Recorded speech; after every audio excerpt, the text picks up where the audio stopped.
Check the mic and make sure it sound right, boys.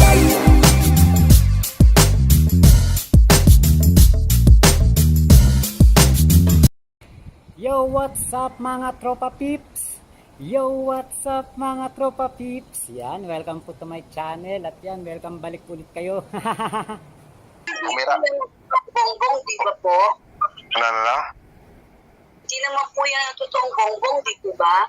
Hindi, mahirap sagutin yan. Hindi, kasi chismis yung mga tanong na yan eh. Alam mo naman ang chismis kumalat na stigma yan eh. Stigma. So, the bottom line is, kung sino sila, and they are portraying to be, sila yan. Ah, As long na kinlaim ng nanay na anak niya yan, wala pa yung magagawa dyan. opo. Kasi nanay lang ang pwede sumagot eh. Pero paano po pag nagpa-DNA sila? Alam mo, wala nang bearing yung mga paano-paano mo na yan. At just, yung question mo na yan at the back of your mind. Question ng chismosa yan, Victoria. Okay? Ito na nga sasabihin ko eh. Mas maliwanagan eh. Hindi mo kailangan maliwanagan at wala na magiging maliwanag. Madilim na para sa kanila. Okay? Opo. Wala ka ring dapat liwanagin. Simple-simple lang yan. If you question somebody else, question their mother. The child has no... it is not in the law that the child will inherit the sins of the mother nor the sins of the father. Pag sinabi ng nanay, oh, anak ko yan, anong pakialam mo? Inamin na nung ina eh. Nung sinabi ng nanay ko, Marcos ka, ito tatay mo, ano magagawa ko? Kasalanan ko ba yun? Kasalanan ba ni Bongbong yun? Hindi kasalanan ni Bongbong yun. Kasi hindi niya naman na gusto yun eh, na maging siya yan eh. Di ba? So for the people, kung may at the back of your head, meron kang chismis dyan, dyan na lang yan. Sa'yo na lang yan. Kasi kapag nilabas mo yan, chismosa ka. Yun lang yun eh. But, yun lang. Siya si Bongbong, pero wala naman siyang tinamaan eh. Hindi nga, Diyos ko. Wala man lang siyang nakuha sa tatay niya. Diba? Sinasabi nyo nga yun nung nagsasalita kayo. Meron po akong, boss, narinig na kwento na doon nga, regarding doon kay Bongbong na hindi na nga... Na namatay na siya, pinatay siya sa England dahil binaril niya si Prince Edward, the Black Prince of Wales. Hindi po, boss. Ang Ano? story ganito, kay Victor Wood. Binaril ni Bongbong yung tuhod ni Victor Wood dahil nabalitaan niya na naging lalaki ni Imelda si Victor Wood at Hindi po. si Irene, anak ni Victor Wood. Ang kwento, boss, yung kay Miss Universe Aruba, Miss Aruba, 1975, 1976 yata. Bata pa si Bongbong yan. Yung 1975, 12 anyos lang si Bongbong. Kasi ang nagkwento nun, yung eyewitness na may-ari daw nung submarine ni President Noong Marcos. 1982, 18 anyos lang si Bongbong na. Parang mali ako sa date. Pero yun yung kwento, boss eh. Hindi daw sa England namatay, dito daw sa Pilipinas. Dahil kay Miss Aruba. Hindi. Walang ganun. Walang ganun. Marami istorya, pero yaman na istorya lang yan. Okay. Wala yan. Sabi ko nga,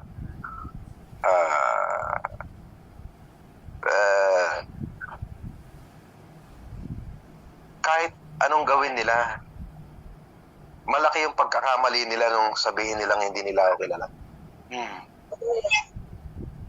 Doon kami nagalit lahat, boss. Sa mga... Hindi, ganito na lang kasimple yan. Sino ako para puntahan ako sa bahay ko? Ng buong pamilya. Correct. Hindi naman ako pumupunta sa kanila. Sila pumunta sa akin. Correct. Pag pumupunta ako, hindi ko sila pinupuntahan. Ang pinupuntahan ko, yung tiyahin ko si Fortuna. Kahit sa ospital, ako mag-isa, pupunta ako ron. Ayan. Because I don't care for the first family. Hindi ko sila kilala. Wala akong pakialam sa kanila. Kilala ko lang sila dahil may utang sila sa akin. Ngayon, kung sasabihin mas mapera sila, bakit sila nangihingi sa akin?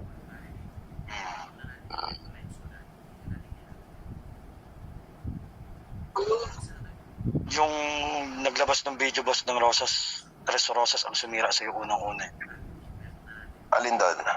Yung nasa lamesa kayo ni Kumakain. binaboy yun nila istorya nun eh. Bahala sila sa buhay nila. Wala naman naging epekto Pero- yun. Wala. Hindi kasi the mere fact na pupuntahan ka ng first family, especially nung dating first lady. Ito, tandaan mo ha, si Bongbong pwede mong lapitan anytime, si Amy pwede mong lapitan anytime. Pero yung matanda, hindi mo basta malalapitan yan. Correct. Overprotected yan. Kontrolado ng mga anak yan.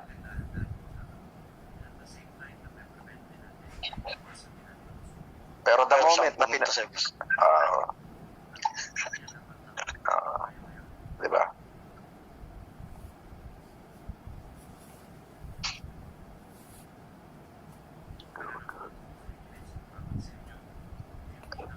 Sa Romualdez, mabait yung ninang ko. Napagkamalan nga pong nanay niyo yun eh. Ninang ko yun. Mahal na mahal din ako nun. Parang anak. Oh, yung mga anak nun, no? Antemano, nag-message sa akin, Francis, kaya mo yan.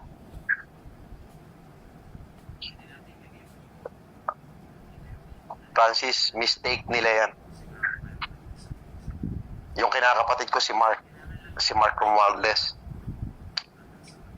Di ba nag-post si Jolo Romualdez na ano? Pag-post niya, pinagmumura siya ng lola niya. Putang ina mo, anong karapatan mo magsabi ng ganyan? Estupido kang bata ka, tonto. Sabi niya. Kaya pala dinilit din, ano?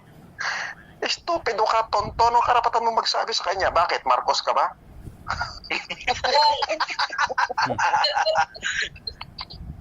Sampol. Di ba? Gabo. Eh, kung di lang naawat mo si Lolo Bello, ubos na sila eh, no? Ah.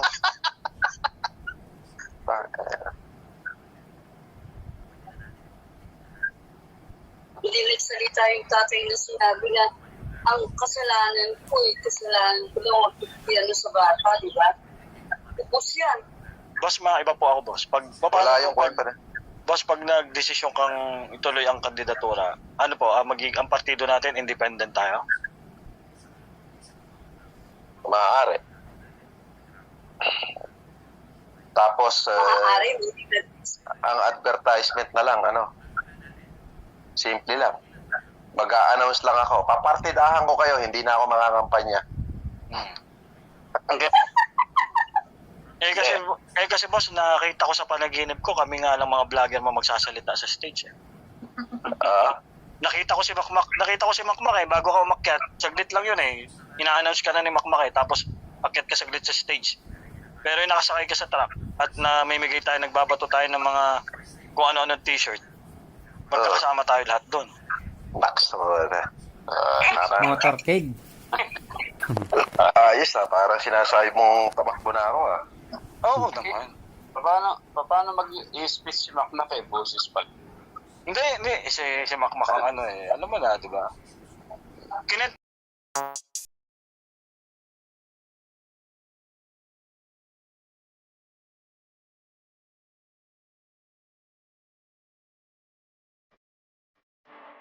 Kinakamusta niyo ako? Eto ayos lang naman, hanggang ngayon ay tinatama ang maling nakaraan. Patawad nga pala sa lahat ng nasaktan at nasugatan ng mga salita kong maanghang.